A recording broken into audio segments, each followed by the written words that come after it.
Who's ready to win the day in sports? I know you are. Welcome to Fantasy Sports Daily, powered by FantasyGuru.com, Monday through Friday, noon to 1 p.m. Eastern. I'm Justin Fensterman, and let's break everything down from a fantasy sports perspective. And a happy new year, everybody. Let's get ready to win in 2025. New year, same stream, Monday through Friday. It is Fantasy Sports Daily. My name is Justin Fensterman, the Midweek Madness edition of the show. Like I said, all week long, noon Eastern, powered by FantasyGuru.com right here on the Elite Plus Network. Like I said, it's a big time. Why? Because we flip the page and we start new, whether it's DFS, whether it's wagering, whether it's anything season-long fantasy, we've got you covered right here at the good old FGFantasyGuru.com. You can catch me on X and Instagram at Fensty Sports, FENSTY Sports. Also in the DFS NBA Discord channel at FantasyGuru.com and the NBA betting channel as well at Fensty _, helping everybody out every day. It's going to be a great 2025. And if you didn't win in 2024, well, it starts today. And we're going to talk about strategy. We're going to talk about week 18 because maybe you're done with your fantasy football leagues, but week 18, you want to play a little DFS. We're still churning out the content here. We're not leaving. I understand. And I've been in this business since 2010. And back in 2010, there were still a lot of old school things about the business and everything like that. Now we've got more games when it comes to the NFL, things to consider. When it comes to waiver strategy, overall strategy in general, it used to be when I first started in this business, it was running back. Get your running backs, get them all day long. But now it's different. It's absolutely different.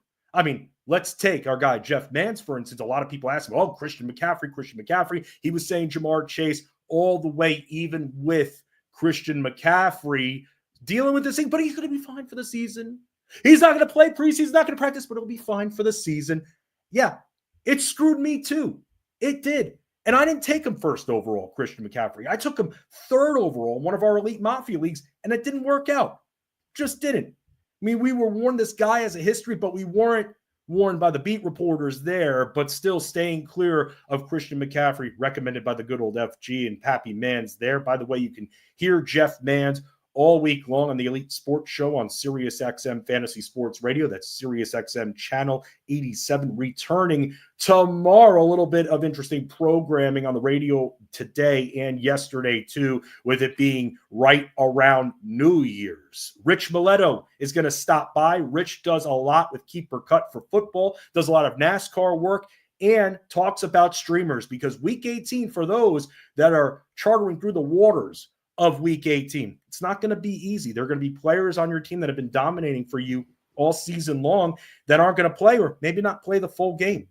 Ray talked about it. Ray Flowers, that is, talked about it a little bit on yesterday's stream too, with some of these players that might not play, might play just a little and get pulled. So that's what we're going to have to remember, and that's what we're dealing with. And that's where I come in at FantasyGuru.com, because besides all of the NBA work that I do, I handle the injuries when it comes to the NFL, so I'll have you covered with the final injury report for the 2024 NFL season here in Week 18. I'll have that for you on Friday. Other content that I have coming up today, I'll have bets out there a little bit later on, and I'm going to talk about that and introduce you to the world of basketball too. That's going to be a big part of today before Rich joins me. But I'm also on the DFS NBA write-up. You know what else that means? That means, as I bring up this trusty screen here, that means Watch Along Wednesday is returning tonight. It's been a little bit here. We haven't had basketball a couple Wednesdays ago. Then last week was the holidays, Christmas Day, first night of Hanukkah. So we've got Watch Along Wednesday back. And I'll bring this up too for all of you as well, sounding like a little bit of a salesman, but that's because it is, because you all know what we do by now. And that's making sure that you all are ready to roll here. You could get a gift card, get money back with that. Check at the bottom of this in the description to see what you can get if you get a certain Fantasy Guru gift card. So make sure you do that because you're going to get money back to spend on the site. And that's going to be great as it is. So you make sure you get your gift cards for those that maybe didn't get their holiday gifts a little bit late. Maybe you had something going on. You're still looking for a gift, or you just want to introduce your friends to all of us here at the Elite Mafia at fantasyguru.com. So watch along Wednesday for those that don't know. Every single Wednesday, as long as there's NBA action and a sufficient amount, I'm in the Discord, literally sitting there. It's like a college professor giving office hours. That's kind of how I equate it to. And I'm sitting in there watching the games, giving instant reactions, talking strategy, talking about what we're seeing.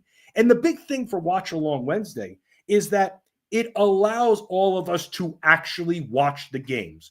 No box score surfing or anything. The amount of messages I get, whether it's in Discord or social media, Fensty, WTF, what's going on? Why isn't this guy playing? Well, that's because he's been in foul trouble. You can see that from the box score. Fensty, I don't get it. This guy, he's not shooting. Well, if you watch the game, you'll see that this center, who's pretty mobile in the post, is being isolated in the corner, doesn't have a good angle, and some teams scheme against big men to the point where as soon as the entry pass is made into the post, another guy who's sitting there at the top of the same side of the post, the high post as we call it, will immediately come over and double that center. That's why it's harder to guard guys like Alperen Şengün and Karl Anthony Towns because of the damage they can do, not only from the perimeter, but being able to move the ball around the perimeter too. Because if Karl Anthony Towns, who's been virtually unguardable this year, he gets the ball, likely going to shoot unless he's got two guys on him. So any team knows at this point, for instance, the Knicks being this example, that if the Knicks are on and the Knicks are playing you, you know that as good as Jalen Brunson is, Karl Anthony Towns, this offense is running a little bit more through him. That's the difference between this year and last year. Now, because maybe your fantasy football season is over and you're still rocking the DFS for the rest of this regular season, this final week, and the playoffs too, now you can start getting into other sports. That's the whole purpose. The winning only ends when we allow it to end. And yes, NBA, you're still dealing with the injuries, and all I hear is low ratings. You know what? Forget the low ratings. Ignore all that noise around you. Ignore it. Because at the end of the day, everybody's going to take shots at everything. That's what they do. Hit pieces. They just want you to click that link. Basketball's still very enjoyable. Teams shoot threes, okay? Teams shoot threes in the NBA. Nobody complained about it when the Sacramento Kings did it in the 2000s. Nobody complained about it when the Orlando Magic did it in the 1990s. Oh, everyone was great. Look at this team firing up the threes, making for a boring brand of basketball now. I get it. And I get how all you fans out there want to see thunderous dunks at all times. That way, you don't have to watch the games. You can just look at the dunk and then scroll to the next thing and then be able to still talk about it with your friends. It's not all about the picks. It's about the process. I'm very old school like that because why just give picks and not teach everything that I've learned, all the trial and error that I've done over the last few years to get better, to understand the league, evolve as an analyst. If I'm not helping all of you understand why you're putting certain players in the lineups and why you're keeping them out, I'm not doing my job. That's my opinion right there. Some of you might be saying right now, Fensty, just give me the picks and shut the hell up. I'm not doing that. I'm not doing that. You could go to somebody else. That's not me, because this is a process. And if you're wondering, by the way, where I got that process from, some of the analysts out there that I've learned from, including Jeff, that is exactly why I talk about the process, because the process is very important. And for all of those that want to learn a little bit more, that's where the NBA podcast comes into play at fantasyguru.com. Fensty's Basketball Diaries, pretty much what I'm going to be doing here most Wednesdays, and also in Watch Along Wednesday in the Discord. I'm giving you natural thoughts, what I'm seeing. We're putting it down. I've been kind of spotlighting divisions because soon enough, the trade deadline is going to come up. And when that trade deadline comes up, we're going to see some players move.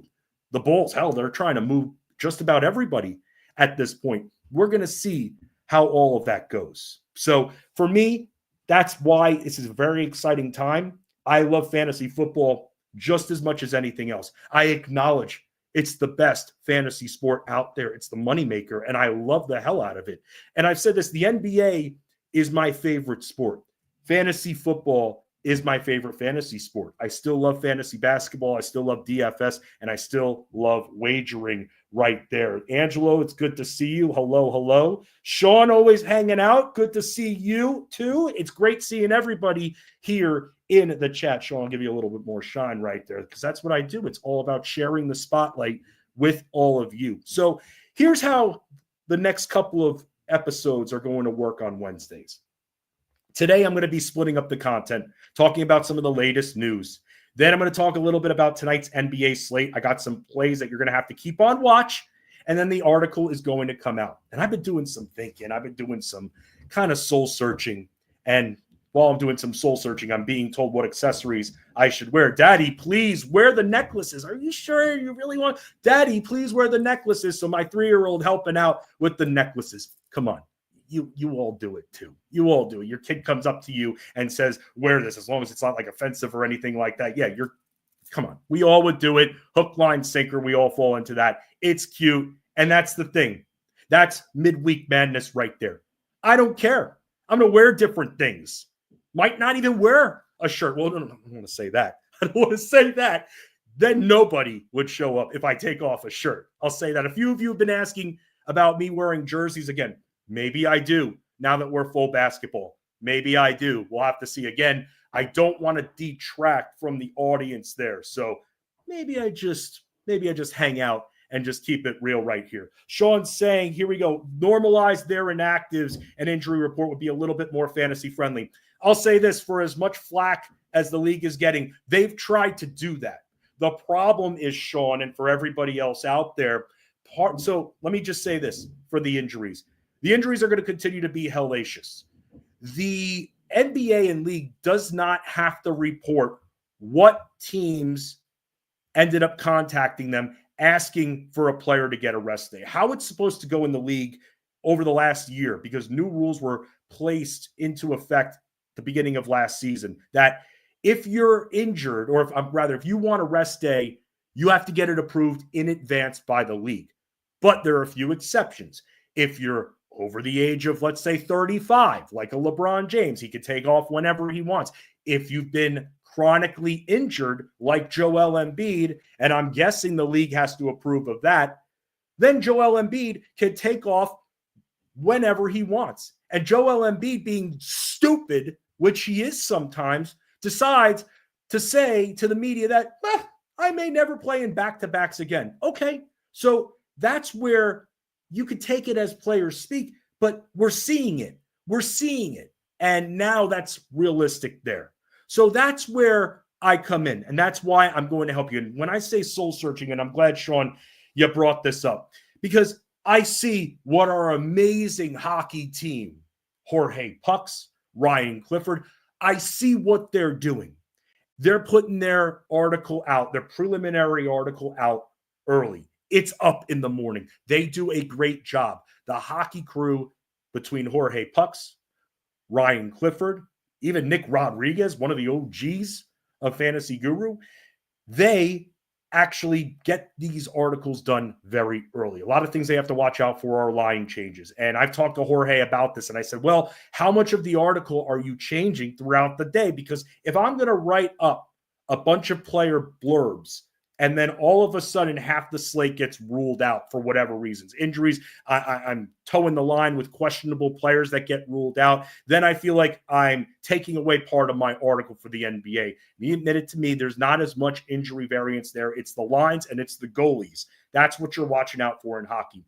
So when we're talking resolutions for 2025, I'm going to attempt to put that article up a little bit early, and then I'm going to trim it like a Christmas tree throughout the day and see how that works. So I'm going to start trying to do that. Another thing when it comes to the betting that I'm going to be trying to start doing, unders. The NBA is an unders market. I've been doing a lot of research into this, and the markets know, and these sites know, that everyone has more fun betting overs. But to me, as fun as it is betting overs, I want to win. And even if it's a boring way to win, rooting against certain players, hitting shots, that's what we're going to have to start to do in order to beat the markets. Because right now, what we're preparing for, the playoffs, we did so well last year in playoff betting. Why? Because teams can't adjust too much in a 6-game or a 7-game series. When you're seeing the matchup again and again and again, and you're seeing that consistency, it's easier to sniff out some of those props. And that's what we're preparing for. So there's a lot that I'm going to be changing here when it comes to my strategy. When I say a lot, kind of a lot, somewhat in 2025. So that's why for me, and I'm letting all of you know that Wednesdays, today I'm going to be doing some NFL, and Rich is going to join me. Next week, I want to do an NFL playoff preview for all of those that might be in playoff fantasy leagues. I'm in a couple. I love doing them. They're a lot of fun. Different formats you can use. You could use one and dones. You could do a kind of set them and leave them. Got to give credit to Phil Backer of fantasyguru.com, who has been running these types of pools, and they're a lot of fun, and it keeps the action going, keeps the skin in the game, and I like it very much. More fantasy sports. So I'm going to be doing a little bit of a preview next week along with some NBA, and then after that, this stream is going to become 95% NBA. Because Wednesdays, we generally have a big slate. And I'll go over teams. You'll learn what I'm thinking about with these teams, what I'm seeing. I'm going to go over all of my game notes. It's going to be fun. I'm going to bring on some of the Elite Mafia, some of the FG staff that also writes basketball to hang out and talk about the slate, especially for Wednesday. So some of the NFL news that I'll go over very quickly, because I'm not here to complain, because if you play week 18, that's the way to do it. That's the original. I mean, taking off a week, that's up to you. I end my home league the week before. I end my home basketball league 2 weeks before, because we've seen it, but we can't always tell who it's going to be that's going to be sitting. And not everybody sits. It's a crapshoot. That's what it is. But one thing we do know, two things we know. Number one, we're seeing that James Conner is not going to play. Hurt himself. That really just sucked. And I know James Conner cost a lot of people because he was pretty questionable going in. And when you've got games on 5 and 6 days, 5 out of 6 days like we had last week, starting on the Wednesday, it's harder to stay organized, but you have to strategize more. You have to know who's going to be available. Let's say if James Conner sits. Hell, I was going to the Knicks-Wizards game the other night. I went on Saturday night, and when I was there, I was freaking out. I got there early. I intentionally got there extremely early for one reason, and that is because in one of my championship lineups, James Conner was in it. And I got there early because I wanted to see the news and be able to make the swap. If I got there late, I would have missed it. I was driving. I don't text and drive, and neither should you. Don't do it. Don't do it. You want a New Year's resolution for 2025? Do not text and drive. And by the way, I'm thinking of everybody, and I'm not saying this reason, but I'm thinking of everybody in New Orleans as well, because just what happened on Bourbon Street last night. So to everybody who lost lives, maybe you're watching, just thinking of you, our hearts at Fantasy Guru go out to all of you. But the reason I bring that up, the car, it's one of the most fiercest weapons out there, and you have to be responsible while driving it. And part of that responsibility, yes, absolutely, no drinking and driving. Why do that? Especially with Ubers, Lyfts, rides home being so accessible. Even on certain holidays, there are free ride services for all of you cheapskates who don't want to pay. So you got to look into that. But it also applies to texting and driving too. And I've seen people get into some accidents there, some bad accidents. One of my friends, a fatal accident a few years ago. Don't text and drive. So much voice commands, even for the old school cars that you could get Bluetooth in it. You don't need to be texting and driving. And I'm serious about that.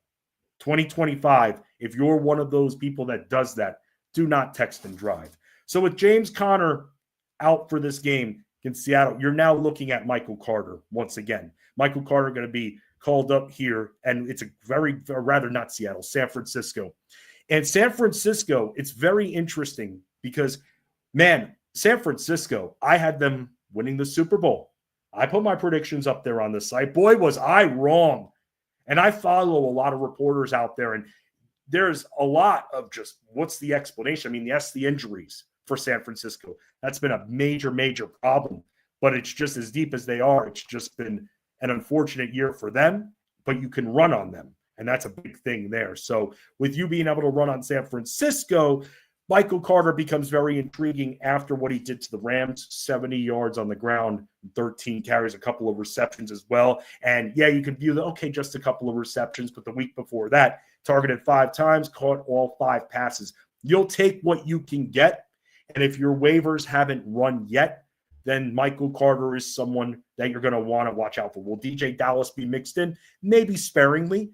But when looking at those snap counts from week 17 on, I mean, you had Michael Carter in there 72% of the snaps. When James Conner was in the week before his 44% and he got hurt, you had Michael Carter in there 36%, Dallas in there for 23% of those snaps. So, I mean, looking at those last couple of weeks there, you're thinking, and especially after having a strong game on the ground, Michael Carter is going to be that guy and be the predominant back for week 18. So that's some news that just came out. We'll keep you afloat. Make sure you're going to our Discord to get help setting your fantasy football lineups. Josh Allen, we've been talking about this the last couple of days here. Expected to play a little bit. We don't know how much that is. Does he throw a touchdown pass and then get taken out? We'll have to see. We don't know. But Coach McDermott now recently coming out and saying that Trubisky should be the majority when it comes to the active and who is going to be the starting quarterback. It might be Allen, but you're going to see a lot of Mitch Trubisky. And that's the way you have to play. That's how it goes. You have to view it almost as Allen got hurt. And if you don't like this format because maybe you feel like you're getting screwed here, then you got to talk to your commissioner. You do. But whenever there's a week in fantasy football and these fantasy sports leagues, they were meant to be played the entire season. But like I said, I'm not going to be a hypocrite and say it has to be the way because I end my home league week 17, like I mentioned. So that's just something you're going to have to deal with. And we're going to talk to Rich about some of those players that could be sitting in a few minutes. But let's spend a few minutes here going over just some plays for tonight when it comes to the NBA. Some plays that I'm looking at include Fred VanVleet because the slate is split and how I do things with the DFS article. Often FanDuel has the entire slate fully. DraftKings cuts games off. DraftKings business mentality is very much thinking about the East Coasters who they don't want staying up till midnight, 1 a.m. Eastern. Kind of, in a way, forgetting about those West Coasters out there, but you can only do so much with the time change being as impactful as it is with these games starting up. So DraftKings has been splitting the slate. Like tonight, they don't have the 2 night games or what considered the 9 p.m. Eastern, 10 p.m. Eastern game. So it's a 6-gamer on DraftKings and it's an 8-gamer on FanDuel. So some of the players I'm going to be looking at here, Trae Young should play. Also Jalen Johnson. Both of them are in very good spots. And that is because the Denver Nuggets are not the same Denver Nuggets. They're not as good defensively. They're not. But they made an adjustment recently that I thought was very, very brilliant. Because Russell Westbrook coming off the bench, he's actually a good defender. And it makes me think that the Denver Nuggets in their franchise, they let Bruce Brown go after he was pivotal to their championship win. They let him go. Even a drunk Coach Malone at the parade saying, oh, I got to keep Bruce. Nope, they didn't keep Bruce. Okay. Then they let Kentavious Caldwell-Pope go, and it goes to the Magic, which is mind-blowing. You make the best defensive team even better just like that with KCP, but he was so impactful. Maybe not for us DFS players, maybe not for us season-long players, maybe not for us wagerers out there, but for this team from an NBA reality standpoint, KCP was a golden defender. Now they don't have that anymore. They felt it. They're playing faster. So now teams are all of a sudden benefiting from the big pace boost that they're getting. A lot of the slower moving teams out there. But Russell Westbrook being in the lineup does a couple of things. It helps them out on the perimeter defensively, but it also could take away from Jamal Murray's assists. So we have to expect that he'll still be featured as more of a scorer. But when it comes to the dimes factor, that's where it's going to start to get a little complicated. We were actually pretty sneaky hitting bets on low props for Jamal Murray. With Westbrook in the lineup now, I almost, if I'm looking at rebound and assist props, at least for now, I almost want to look at Russell Westbrook. But that makes because he's now starting and he plays a decent amount of minutes anyway and he can produce in volume. That makes Westbrook appealing. But the price point is starting to get a little unappealing. The good news about Denver, they don't have a lot of options, whether it's off the bench or even in the lineup, to go to outside of Jokic. Michael Porter, someone that's going to get a good amount of shots like him tonight. Aaron Gordon is still out. So at least for now, Russell Westbrook in play, but let's watch his price point. Let's watch Murray's price point. But going up against Atlanta, love the matchup. What stinks is for the DraftKings players out there, unless you play the slate on its own, the night slate, you're not going to get to experience that. So for everyone, some of the uniform plays that I'm looking at, Chicago, Washington, you got to also look at that matchup too. It's going to be a very fast-paced game. Waiting on some injury news regarding Zach LaVine, because whenever Zach LaVine is out, that's where we look at Josh Giddey even more. I still like Josh Giddey in this environment, but when Zach LaVine plays, he takes a lot of usage away, and he takes shots away too, or rather chances of boards. We've just seen those stats down when LaVine's in there. When you see me write up rebounds plus assist props for Josh Giddey, it will be when Zach LaVine is out. Or if not Zach LaVine, both Kobe White and Ayo Dosunmu. Dosunmu's going to be out for this game. Other plays I like Fred VanVleet against Dallas. I'm really liking what Fred VanVleet's going to do against Kyrie Irving. Luka Doncic, strong defender. Quentin Grimes, pretty strong defender. But when it comes to Fred VanVleet, he's going to be handling a lot of that offense. No Amen Thompson, some fights, things getting pretty chippy in the NBA. So those are a few plays that I like. I like the Atlanta side too. I like Jalen Johnson even at his high price. Finally, you look at the New York Knicks going up against the Jazz. You got to look at it from two ways. The Knicks, who have been on a tear, can beat the Jazz pretty easily. We probably won't see John Collins in there, but we can still use some of the players as volume plays and some of them for DFS cheaper. The Knicks rely on their starters a lot. Tonight's a night where you could look in GPPs for a Miles McBride, but I'm still looking at Karl Anthony Towns, who should be able to destroy Walker Kessler. Kessler's not quick enough to keep up with him on the elbow, let alone the arc. So that's why I'm going to be looking at Cat as a volume play. He's still on the board, even though his minutes could be down a bit. But even in 25 to 27 minutes, we've seen Karl Anthony Towns do a lot of damage. That's why I'm still interested in, because the Knicks are favored by double figures, but we're going to find some players from that game. Josh Hart is someone that sometimes gets a few more bonus minutes, even in those blowout situations, and his price point is still very fair. So those are some of the plays I'm looking at. The write-up is going to be up later today. I'll be in Discord from 6 p.m. Eastern helping set lineups, and then watch along Wednesday from 7 till about 9 p.m. Eastern tonight. If you don't show up, well, then I'm going to end it a little bit early, but I'm always talking to a few of you there, including when he shows up to the right Discord room for Watch Along Wednesday. My guest here, you know him, you love him. He is the Fantasy Bosco himself. You know him as Rich Maletto now hanging out with me. Bosco, what's going on? Not much, Fensty. Yes, I have to figure out which channels to be in. I am not the Discord guru that some people are. Yes. Now I'm seeing, you wrote something in the chat here. It's nuts to me how normal it is in NBA. Like 15 minutes before tip-off, yes, so-and-so and so-and-so are playing. You know what? By that point, Rich, I'll say this. With the article being in, on that point, by the time it reaches like 6 p.m. Eastern, I'm able to update it, go into the system and just update it. And one of the things that we're doing, because we really, I'm in there before 6 p.m. Eastern anyway, but anytime we see a piece of injury news, immediately, whether it's one of our subs or it's one of us who's in there manning the fort in Discord, it's immediately reported and everything like that. And I make sure, Rich, as well, in my write-up to list everyone who's even questionable. I don't do the probables, but I still keep them on watch. The NBA is cleaning it up a little bit, but there's still some work to do, which is what makes NBA not the easiest, man, but it's beatable, as we saw, for instance, even last night on the shorter slates.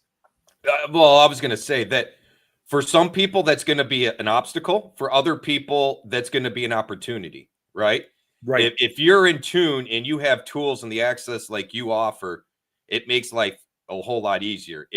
But I'm thinking in layman terms as a fan, me Me and the kid, we're at the game. We're in the parking lot, chilling out, and we find out one of the players we're hoping to see wanted to see, yeah, they're not going to play. And there was no injury news up to that point, right? Yeah. Like, that's where I think the frustrating thing is that as much as we gripe about the NFL, at least with the injury reports the way they are, you're typically not blindsided. Once in a great while, we find out Sunday, oh, snap, right? But we've heard Thursday, Friday, hey, they limited, a hammy came up late, something. Whereas I feel like in basketball, man, they just throw the coaches and the teams throw blind curveballs at folks. And it's just frustrating from a fan perspective. Yes, the curveball, I will say, in football, Tony Pollard all of a sudden not playing. I mean, we're so in the motion of, okay, he's not practicing. He's playing. I'm typing in the injury report. He's not practicing, but it's the same song, different dance. He's going to play. And then all of a sudden, in a complex week like week 17 was, where you had football on in 5 of 6 days, man, that is a killer right there. That's awful. That's awful. And the Pollard thing, I put in the start sit. Hey, he keeps playing without practicing, but if Spears is a go, look, even when Pollard played, Spears was very, very effective, 2 weeks ago, last week, whatever. So shame on us. I mean, because Spears was available on a ton of waiver wires. So if you were a Pollard owner, shame on us for not hammering it home. Hey, this needs to be a backup plan. But one of the things with fantasy you have to do in season long is you have to constantly be building backup plans. Have to. Injuries happen. Weird things happen. Week 17 and 18 is going to be even more weird, and we're going to talk about some of that. But, I mean, you've got to have a backup plan. If my guy here doesn't go, this is my plan. Well, if that doesn't happen, what about this? Like, I'm not joking. I get on people about the whole start sit because I feel like it's a waste of time. It is. I'd much rather have a discussion of, I got my lineup set. Here's my concerns. I've got Pollard that may not go. I don't have Spears. I have Jerome Ford, who may or may not go. I have, now let's talk about what are backup scenarios, what are plans of attacks you can do to try to, curb the frustration and the impact of having unfortunate injury news or unfortunate last minute news. And NBA, I mean, my Lord, you have to be on it, man. I mean, you just do. It's just the way it is, Rich, I get asked a lot, and I did this a little bit last year. I have not done this year. I've been asked a lot, well, Fensty, why don't you have bets for us in the morning? Why don't you have bets at 7 a.m. Eastern for the night slate or anything like that? Why not? I get hit up all the time. But part of that is because last year there were a few times we got burnt. And we got burnt last second. And then I'm either now feeling the pressure of forcing a bet in, 15 minutes, I got to think I got to get a bet. I got to get it in. And that's not how I wager. I wager responsibly. So, yeah, there are times when there are questionable players, and they always play. Jalen Brunson continues to play, for instance, through an injured hip. But at the same time, it's hard because there's so much variance to put those bets in at that time.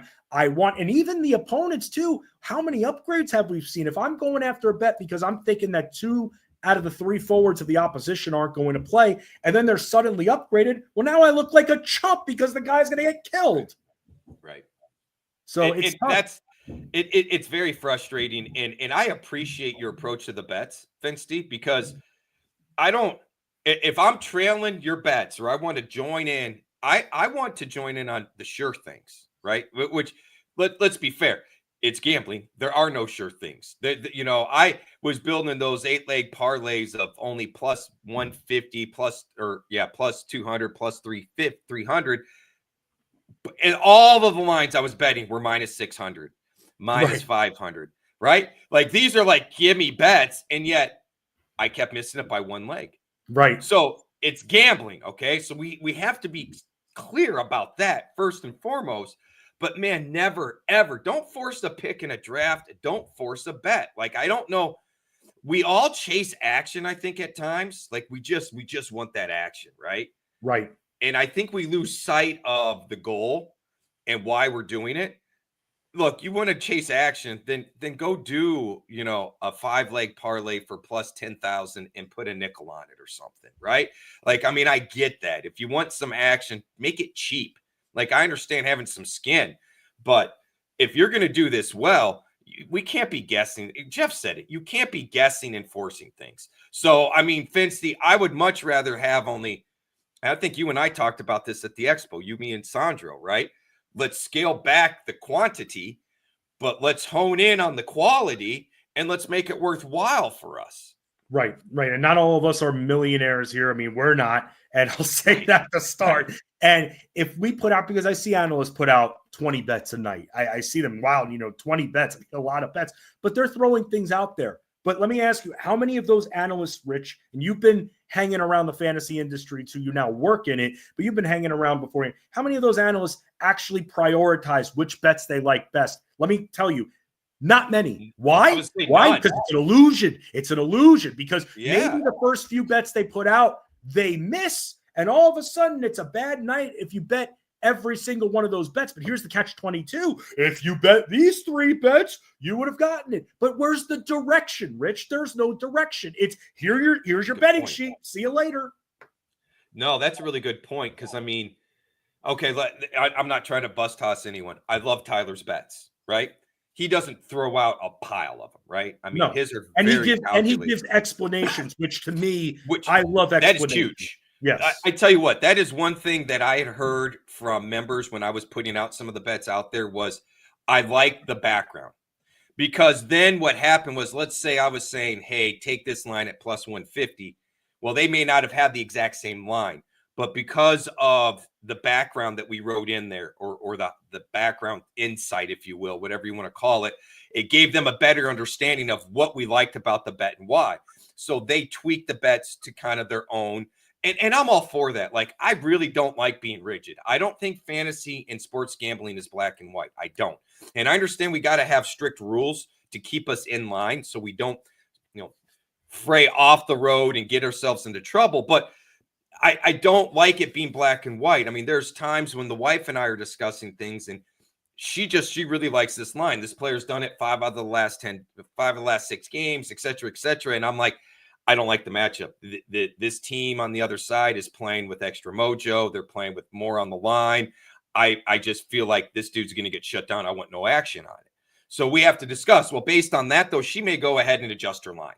Okay, well, I'm going to tease it down, right? All right, I still like it, but all right, Rich has a point. Let's go from 5.5 to 4.5 or 3.5 or something, right? So, I mean, there's different ways to do it. I love the explanation. You're right. Nobody prioritizes. I mean, I'm sitting here trying to think, even the guys that do a great job, I guess Jeff does prioritize at times. I've seen that in his lists, but I can't think, literally, Fensty, I guess I can't think of anybody else other than the couple of people on our staff.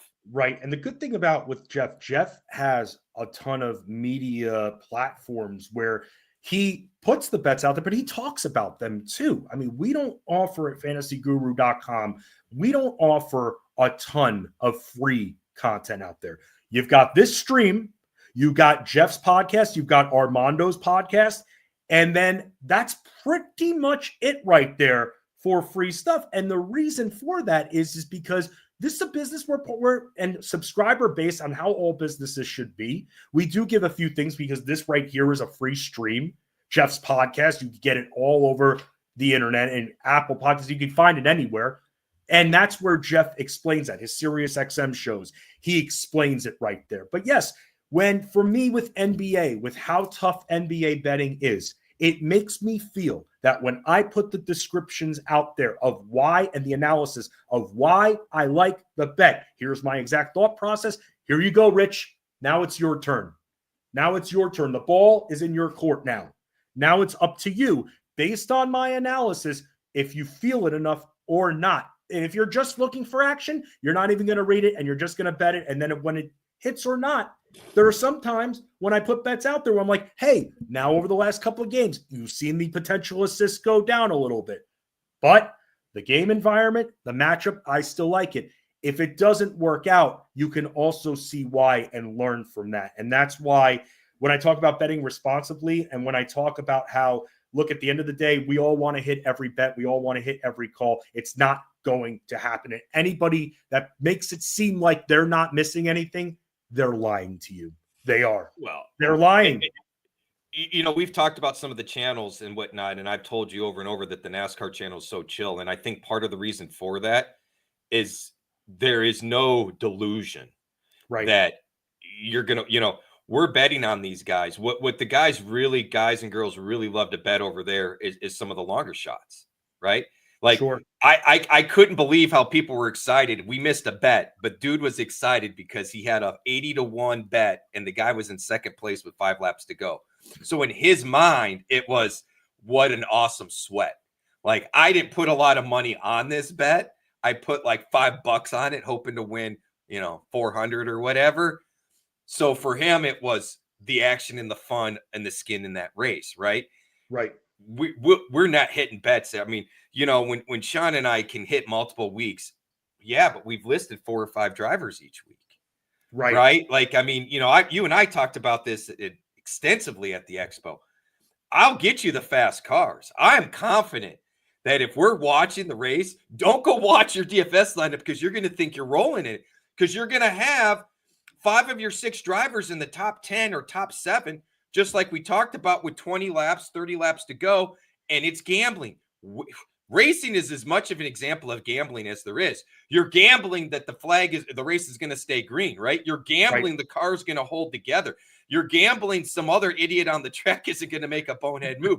You're doing all these things throughout the race to try to collect a win. So maybe that's why we don't see it there, but you hit the nail on the head. And we caution people on some of the, hey, this is novelty. Like, I really like the guy. 80-1. This is a good bet, but don't go put your life savings on it, because we may see a guy dominate, and with 10 laps to go, whoops, something happens, and now we're toast, right? Like, this happens a lot. Momentum's constantly stopped in these NASCAR races. Momentum physically and emotionally for these drivers aren't stopping, because all of a sudden they're driving, they're thinking, oh, I'm heading right for the checker flag, and then boom, caution. Okay, let's all go back. Let's all go to the pit. Let's get in our little line and wait and wait and wait and wait. It takes a lot out of you. I had a 27-1 bet on Kurt Busch. We were at a casino, so I could do some actual betting in person. I had a good feeling about the race, so I bet on 3 drivers. Bet on Kurt Busch. It was 27 or 35-1. It was good odds. Here it is. Rain is coming. It's Daytona. Rain is coming. Lightning. They stopped the race. Kurt Busch is leading the race, except they decide to pit because they were near the pit window and thought they would get going racing again. So Kurt Busch pitted. The race never got going again. I am still salty to this day, obviously. Yeah, because now you see what it's like to be in basketball. Yeah. Well, and this is what I think people should understand is, while we have these stories for us losing these bets, right? You and I've talked about this as well. It hurts us way more. I'm okay losing that Kurt Busch bet if you won your Kyle Larson bet that I pushed that same day. Do you know what I'm saying? Like, I will eat my money and be like, I was wrong, whatever. Go you. I would much rather take the advice that we gave you guys and see it hit than when look, the advice overlaps, right? Like, I mean, I'm not telling you to bet and then doing something different. But, if we give you 4 or 5 bets, I'm probably not going to do all of them. I'm just not. I'm going to pick 1 or 2, and I'm okay with the loss. But I'd rather give you an explanation of 4 or 5 and why I like him and so on. And I know you do the same in basketball. Look, you've made basketball fun again, Fensty. I've told you that I've lost a little interest on the racing side of things, but I'm getting more back into. I used to be a big NBA guy, man. Big. I mean, my grandpa used to take me to Cavs games all the time. What could have been late 80s Cavs, early 90s don't even go Cavs. There, man. I was at that game. I won't go there. I won't, because we're going to spend. Don't go there, bro. We're not, because the people need their week 18 picks. So, Rich, let's start off, because I'm seeing the news come in here that we've got a few things here.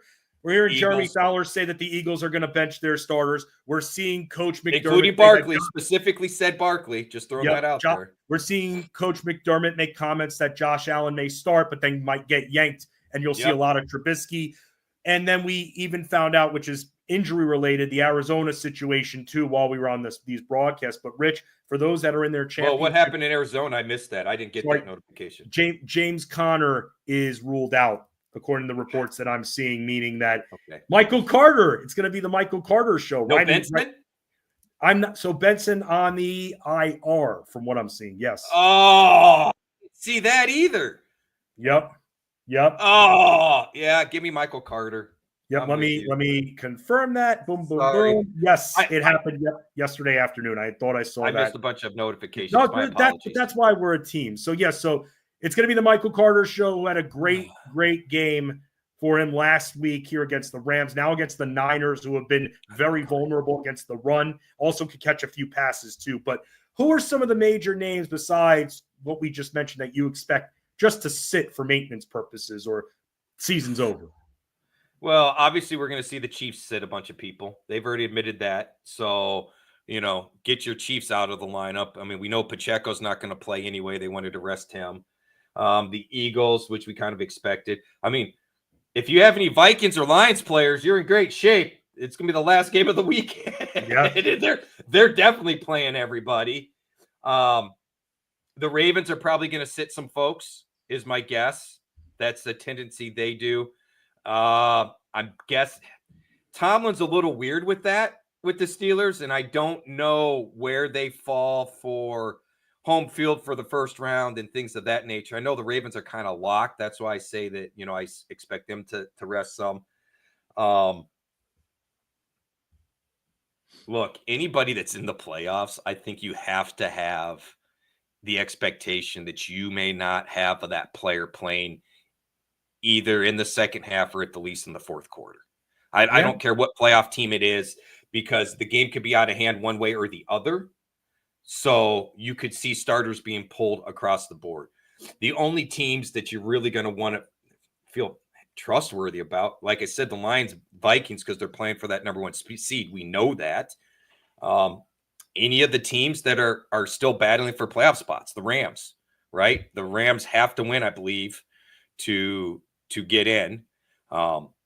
Same with Seattle. So there's another game that you can probably get away with. I know you mentioned Blake Corum in the email.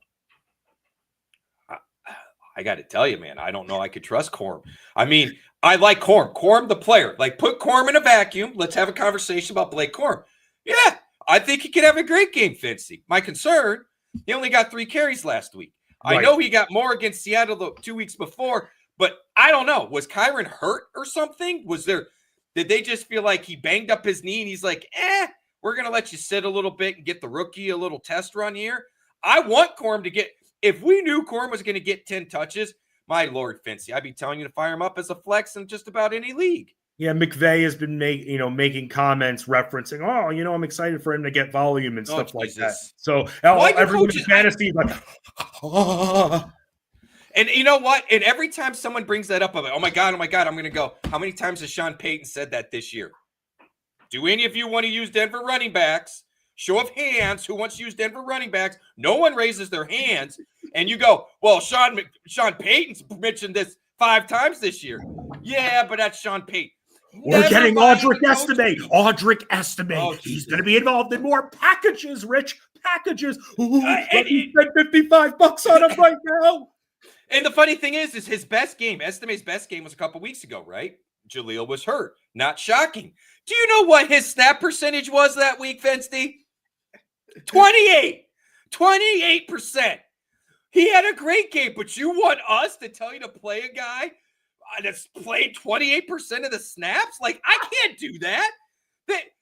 You want to talk about betting and ranking, like you might as well just blindly throw names out there. I can't. I get it gets boring that we chase the volume, we chase playing time, but look, things are going to happen. Jaleel McLaughlin last week had his best game of the year, okay? He played 18 snaps, Fensty. He got the ball on 14 of them. So when you hear limited snaps, I don't give a crap. We've seen it. Malik Neighbors this year, Puka, we've seen it 100 times. I don't ever want to hear anybody say, well, the coach said limited snaps. Nah, I don't care. I'm done. I will take the limited snaps, and I'm putting the player out there, and you guys can be mad at me later, but I'm done on that. Yeah, Sean, go read my streaming article. I've been out on Denver running backs for about a month now, man. I'm with you. Like, why do you want the headache? We're going to sit here and guess, man, should I play the guy that gets me 3 points most weeks, but he might get me 10 like he did one time? Or do I play the guy that gets me 5 points most weeks and maybe gets me 10 one time? I mean, why are we racking our brains on decisions like that? Like, I would rather roll the dice and be like, Vidal with Dobbins, yeah, you may not get a run, but everybody else is only getting me 3 points anyway. So what difference does it make?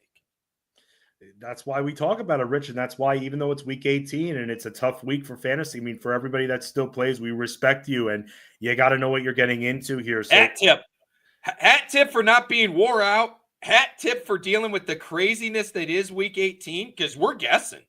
I mean, we're guessing on playing time. Like, we're not guessers, Fensty. That's not what we are about. I mean, I understand it's educated estimations, if you will, but my Lord, dude, we're guessing at who's going to play this week. Yeah. I'm Browns. I tell you what, all the teams that are out, I don't know I'd want to play any of their guys. Well, who are a few guys here? And you can even, go through a couple of the positions there. Who are a few guys per position that you would consider streaming for week 18? I tell you what, Kenny Pickett. You want a quarterback for the week? Go grab Kenny Pickett. Right? He's going to play the whole game. Unlike some of the other quarterbacks, I mean, the Commanders get up big, Daniels could be pulled, right? Otherwise, he's going to play, but that could theoretically happen, right? You got the headache of Josh Allen and Lamar. You can almost bet on the fact that those guys are going to be pulled. So, you don't want to go there. Maybe Mason Rudolph in Tennessee because it's not a terrible matchup. Michael Penix because he's flashed a little bit. Maybe that's one because I doubt they yank him at any given time. What about Bryce Young? John. Who? Bryce Young. Oh, great question. The dude's been playing balls out lately, man. Yep. I mean, as a guy who has been a young hater, I was completely out drafting him last year, wanted no part this year. I got to be honest, man. Right now, I will excuse me, if you bought low on Bryce Young this season, say you're in a super flex league and bought him for a 3rd-round pick, you are sitting in an awfully interesting spot. I would much rather have Young than that 3rd-round pick right now going into next year. He's flashing a little bit. Maybe he is a career backup, but as we've seen, Fensty, there's at least 5 or 6 teams in the NFL right now that have no business having any court. Bryce Young would be an upgrade to everything they're throwing out there right now. Yes. Oh, Sean, you're right, by the way. Both? Okay, yeah, great. I saw a report on that, Sean. So Sean's good. Sean's locked in there. So good call out, Sean. Then avoid both Levis and Rudolph. Can't do it.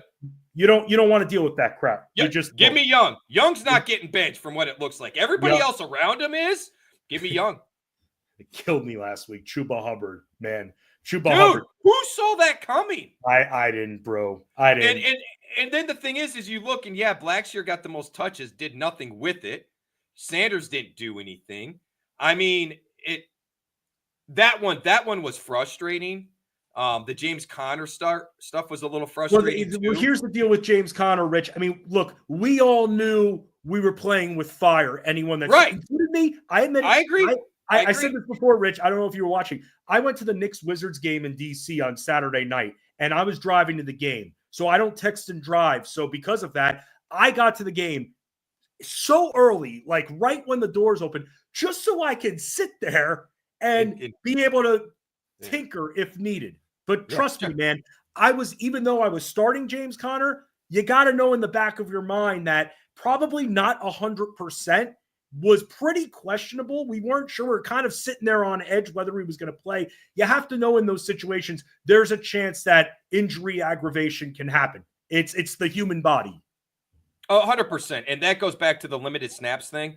I played him because they said limited snaps. And like I talked to the wife about, they told us limited snaps on Puka, and he got the ball on 70% of his snaps, right? Jaleel McLaughlin only played for 18 snaps, got the ball on 14 of them, right? So for me, coach speak, a couple of things that I just toss aside for coach speak. Limited snap count is one of them because I have been burned more on the other side of not playing a guy based on that than when I've played him and burned. And Connor did burn us. To be honest, Fensty, I'm a little more shocked that we saw Carter get so much volume. My fear was as we were going to see more of a 50-50, 60-40 type split with Carter. Look, I was big. When Carter got drafted out of UNC, I said the best 2 running backs in that draft were Carter and Javonte Williams. I maintained that. They looked really good. Carter just doesn't have the build. He's kind of like Elijah Mitchell. Give this guy volume and like put Michael Carter in San Francisco's offense. You're going to get 8 awesome games of production, and then you're going to get an hurt running back. Let's talk about what Angelo said. I mean, look, again, we're chasing the volume. We're chasing a monster, 2-score game from Marvin Mims. Can I tell you this, though? You were just talking about snap counts.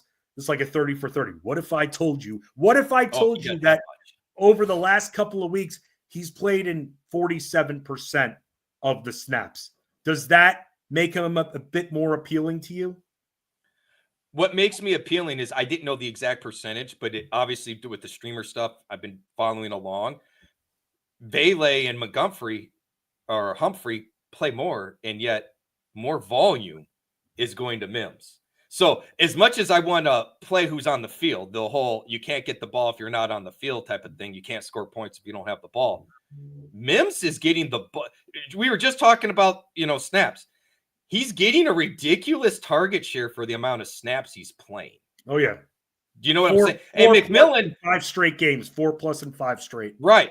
Jaylen McMillan was in a similar boat. He was only seeing about 40 to 60% of the snaps, but we were seeing significant volume going that way. What that tells us is the play calling, the scheming, they're putting them on, just like we saw with Jaleel. When they're on the field, the play calling is designed to get them the ball. That's what they want to do. So whether that's Mims isn't quite up to speed on the playbook, so they have a scaled down version of plays for him. We see that. Sean's got a great point. Knicks has a history there already. So, from earlier this season, I was fine playing Mims last week. I got to tell you, man, that's not if we're going to see people get scaled back snaps, it's going to be Sutton, not Mims this week. You know what I mean? So there's a prime example. I'd be nervous as a Sutton owner because if the game gets away from them, the Chargers are locked in and they're done. There's no reason to have Sutton out there, but you're going to continue to see these. And that's the other angle. At this time of year, go ahead and use the young guys. The teams and the coaching staff are going to give the young players more opportunity to be on the field and to play. They want them practicing. They want the volume. They're not as worried about the injuries for the young guys as they are the vets. That's just the way it is.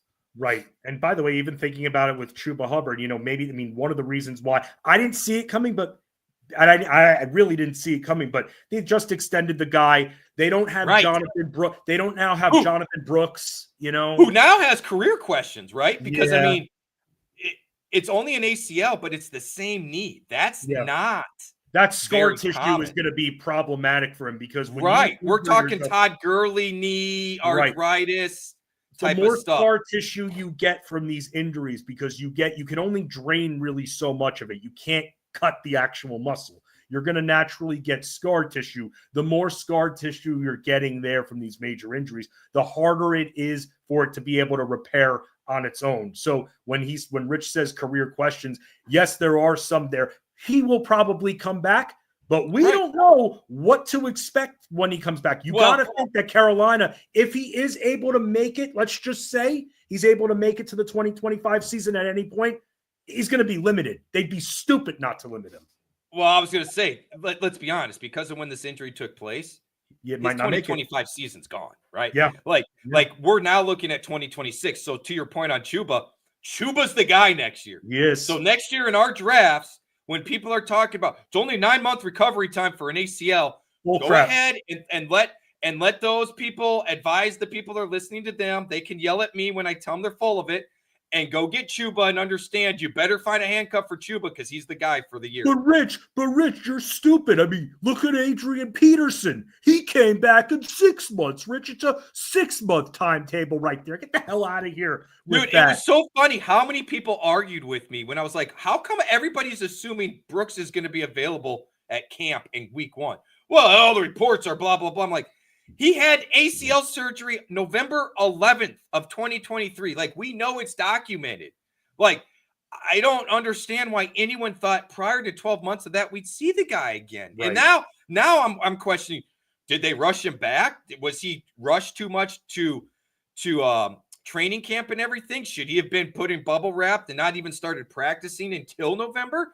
I don't know. I'm not a doctor. I couldn't tell you about the ACLs in that regard, but man, it's just frustrating when people are like, let's just ignore history. You gave me one example of one superhuman player that is the outlier of all outliers, and we're just going to disregard all the other history we have? Come on, man. That doesn't make sense. Rich, any other wide receivers, running backs, or tight ends that you want to spotlight here for possible streamers for Week 18?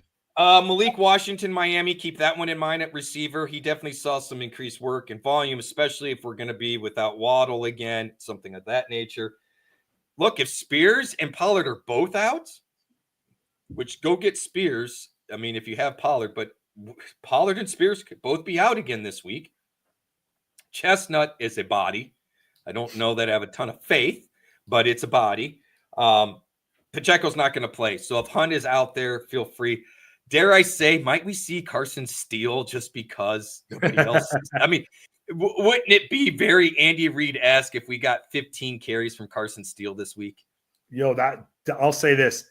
It would be very Andy Reid, and I'll just say this: props to our guy Jeff Mans for telling us there. They make sure we had Kareem Hunt at one point too, because that saved a lot of my seasons there. I did a bad job in a lot of my drafts of not getting enough running back depth because I was still trying to get myself out of going major running backs, and I went too far in the other direction. So, but a guy like Kareem Hunt was able to build that bridge and help me still get to the playoffs there. So props to him there. Rich, finally, defenses. Who do you like for this week?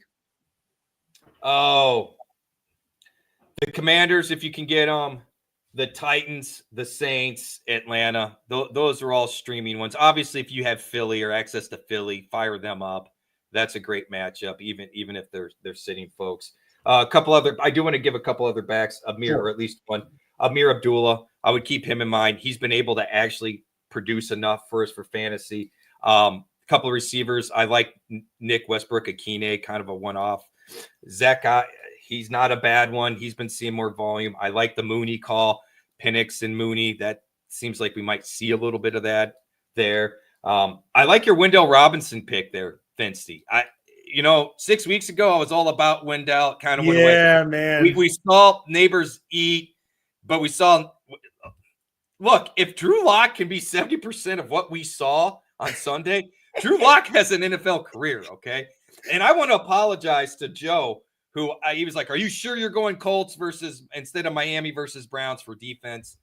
I was very confident that the Colts defense, who's been okay, they've been tough at times, was going to, get some turnovers. Look, someone said it. That's the best Drew Lock game they'd ever seen him play in college or pros. It may have been you, Fensty, that said that. I was blown away. I didn't see that coming, so my apologies on that. But look, if Drew Lock can be just part of what he was, Wendell and neighbors are going to eat, man. Yeah, Wandale Robinson had been getting targeted a little bit more. And yeah, like I thought weeks ago, he was going to be a little bit more of a thing. So did I. It seemed like many months ago at this point. That's why the season just flies by. Shout out to Sean here. Target teams that need to win milestone achievements. Spot on. Yes. That's huge. And that does exist, by the way. So that's where, by the way, as part of Jeff Mans' cash game breakdown that comes out every single week, there's a little portion in it done by Sandro Anello there, Mr. Narrative there, Dr. Narrative. So he gives you all of those that are close to milestones, contract incentives. And that's big right there. And it does exist in the NFL. We've seen it. I mean, you can't put analytics behind it, but we've seen it happen so many times before. Rich, where can everybody?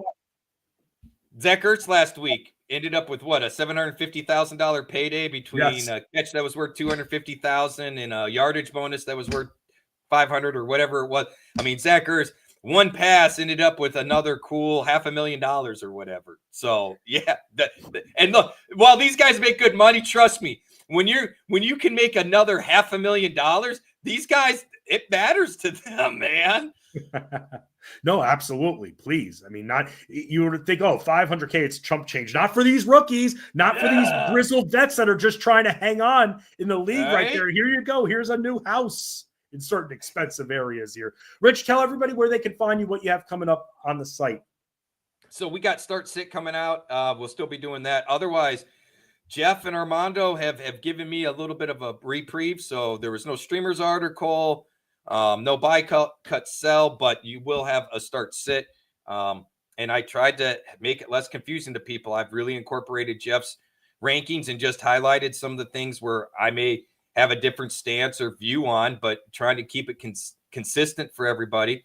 So that'll be out. And after that, man, we got playoff football, and I'm not quite sure what my playoff schedule is going to hold. Well, let me tell you what it is, Rich, because I know what your playoff schedule is. I know it, Rich. At least I know one thing.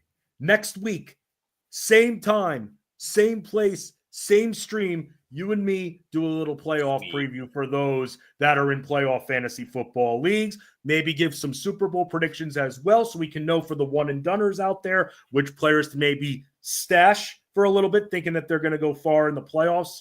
That's what your playoff schedule is, Rich. So you've got 7 days to get ready so you can help us dominate and win that Bills, ring. Vikings. I already got it. Bills, Vikings. That's your playoffs. Bang. Look at that right there, Rich Maletto. And here's my angle. 2 teams that have been there 4 times and neither have won. There you go. There you go. Could it be?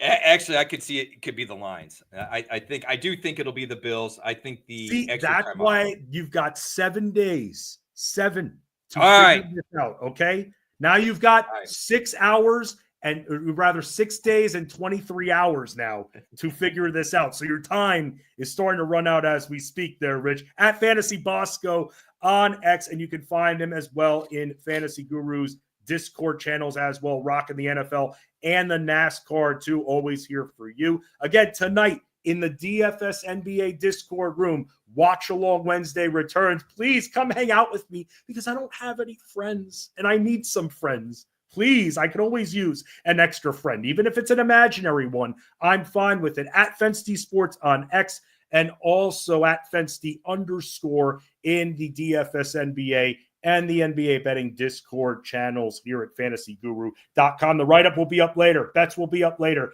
for NBA. For the Bosco, Rich Maletto, I'm Justin Fensterman, Ray Flowers, back in action tomorrow, noon Eastern, Fantasy Sports Daily, right here on the Elite Plus Network, powered by fantasyguru.com.